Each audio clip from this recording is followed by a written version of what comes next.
Four Quartets by T.S. Eliot. East Coker.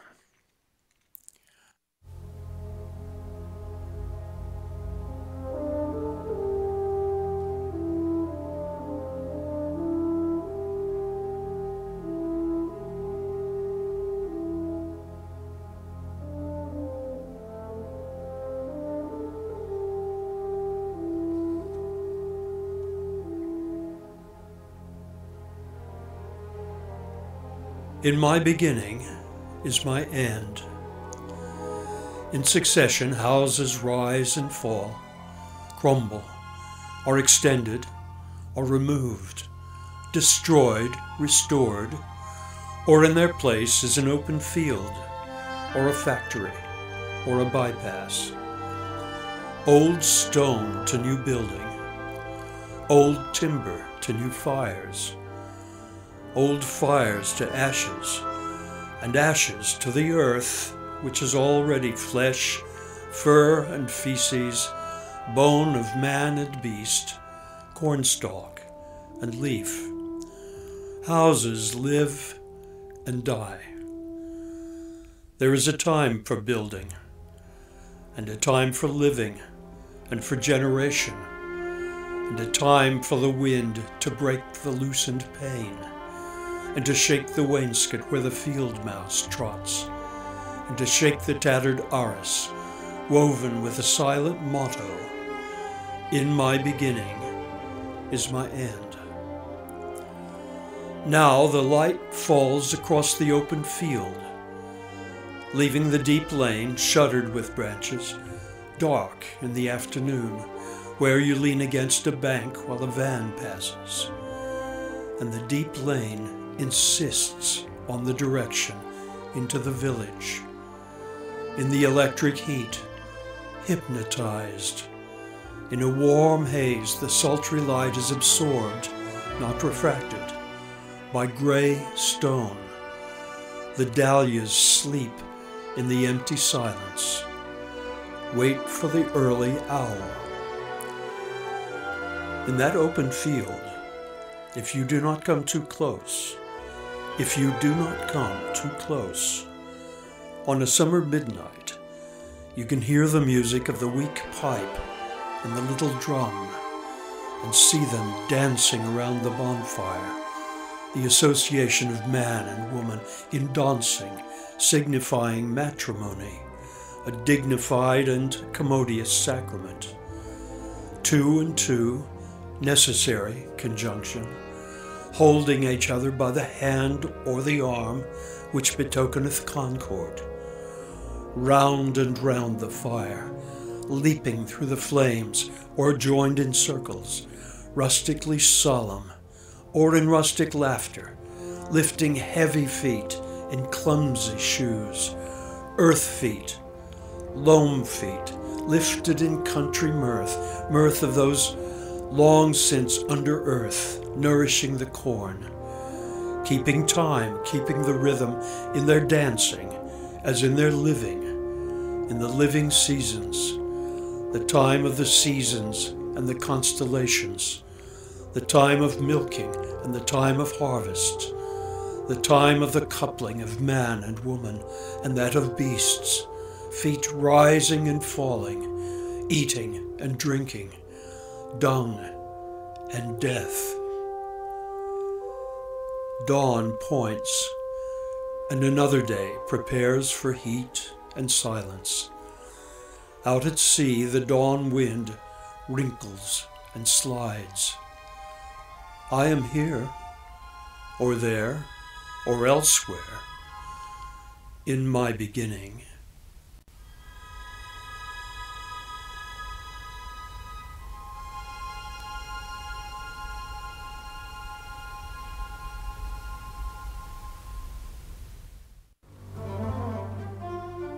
What is the late November doing with the disturbance of the spring, and to creatures of the summer heat, and snowdrops writhing under feet, and hollyhocks that aim too high, red into gray and tumble down, late roses filled with early snow? Thunder, rolled by the rolling stars, simulates triumphal cars deployed in constellated wars. Scorpion fights against the sun until the sun and moon go down.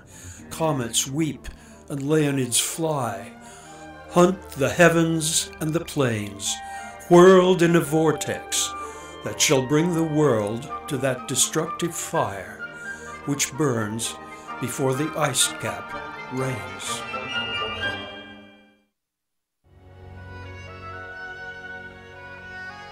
That was a way of putting it. Not very satisfactory. A paraphrastic study in a worn-out, poetical fashion, leaving one still with the intolerable wrestle with words and meanings. The poetry does not matter. It was not, to start again, what one had expected. What was to be the value of the long looked forward to, long hoped for calm, the autumnal serenity and the wisdom of age? Had they deceived us, or deceived themselves, the quiet-voiced elders, bequeathing us merely a receipt for deceit, the serenity only a deliberate habitude, the wisdom only the knowledge of dead secrets, useless in the darkness into which they peered, or from which they turned their eyes? There is, it seems to us, at best, only a limited value in the knowledge derived from experience.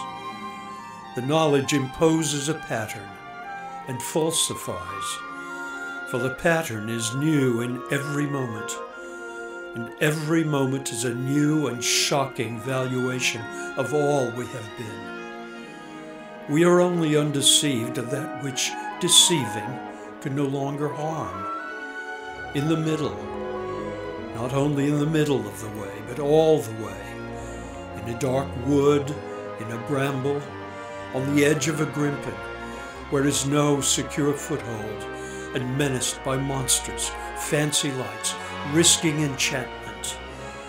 Do not let me hear of the wisdom of old men, but rather of their folly, their fear of fear and frenzy, their fear of possession, of belonging to another, or to others, or to God.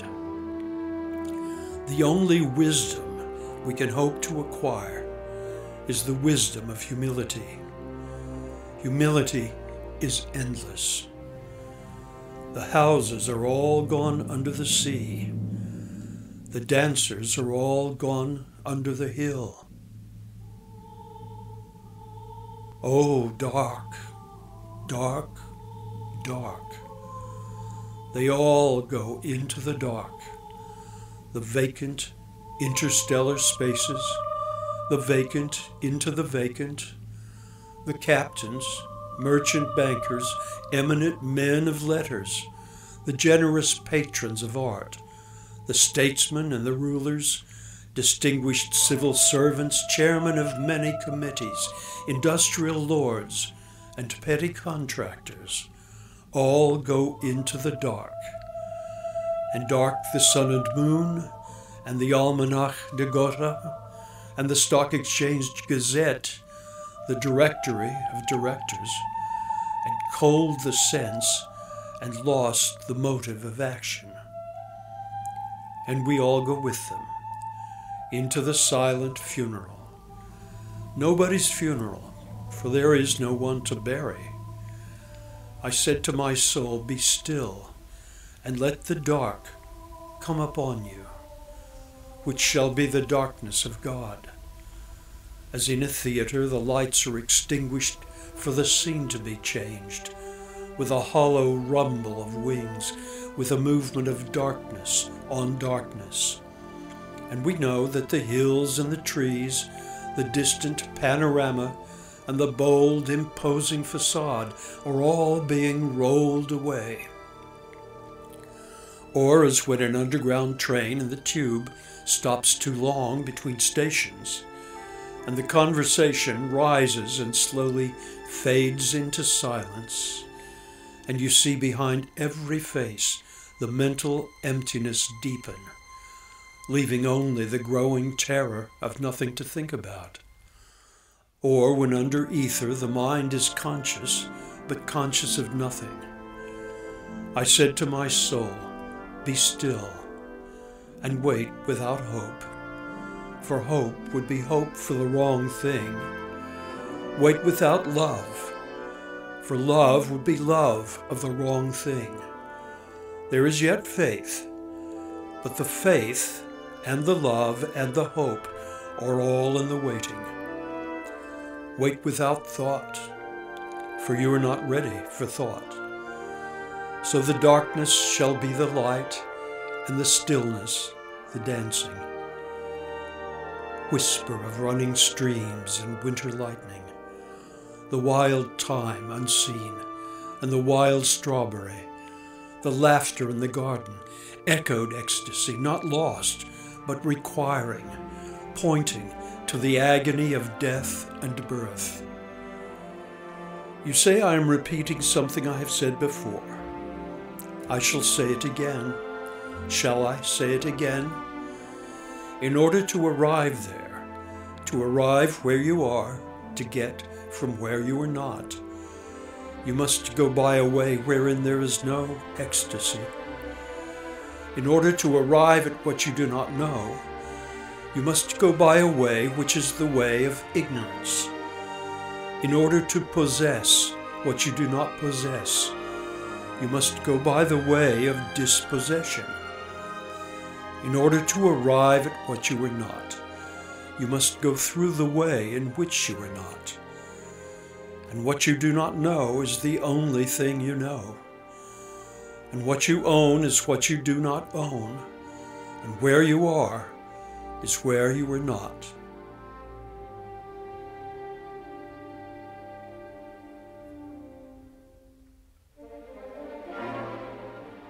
The wounded surgeon plies the steel that questions the distempered part. Beneath the bleeding hands we feel the sharp compassion of the healer's art, resolving the enigma of the fever chart. Our only health is the disease, if we obey the dying nurse, whose constant care is not to please, but to remind of our and Adam's curse, and that to be restored, our sickness must grow worse. The whole earth is our hospital, endowed by the ruined millionaire, wherein, if we do well, we shall die of the absolute paternal care that will not leave us, but prevents us everywhere. The chill ascends from feet to knees. The fever sings in mental wires. If to be warmed, then I must freeze and quake in frigid, purgatorial fires, of which the flame is roses and the smoke is briars. The dripping blood our only drink, the bloody flesh our only food, in spite of which we like to think that we are sound, substantial flesh and blood. Again, in spite of that, we call this Friday good.